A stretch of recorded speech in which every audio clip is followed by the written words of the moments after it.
All you need to buy a prepaid cell phone is some cash. No credit check, no contract, and no identification. Prepaid cell phones are a big thing in America. There are over 55 million people using them. And according to law enforcement, they're also big with criminals, a way to avoid being tracked.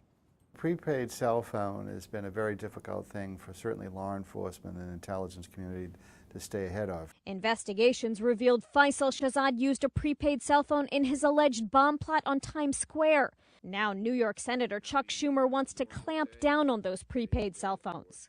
They become the state-of-the-art method of communicating for many bad types of people. Terrorists at the top of the list. So he's backing legislation requiring anyone purchasing a prepaid cell phone to show ID.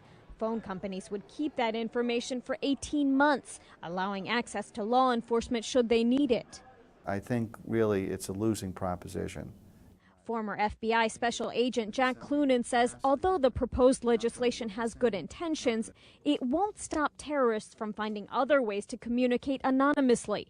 Terrorists, whether they are the Pakistani Taliban or whether they are closely aligned with al-Qaeda, use technology to their advantage. And it's not just the prepaid cell phone. It's on all areas of communication, and including finances. They try to stay ahead of us, and we're always playing catch-up. CLOONAN says there are just too many other options like Skype, Wi-Fi phones, or even the traditional payphone. And as authorities get more sophisticated with technology, he says terrorists are doing the opposite, relying on low-tech methods. It's the lone operator that flies well below the radar, that's not necessarily keen on using a lot of technology, that is so difficult to identify. There is a very real impact on people who legitimately use prepaid cell phones, who just want their privacy. Informants, newspaper sources, battered spouses. Sometimes there are legitimate needs to communicate privately.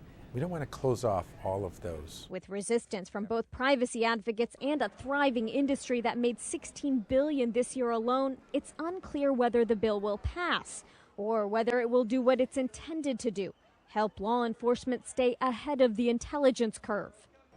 In New York, Bonny, Ghosh, The Associated Press.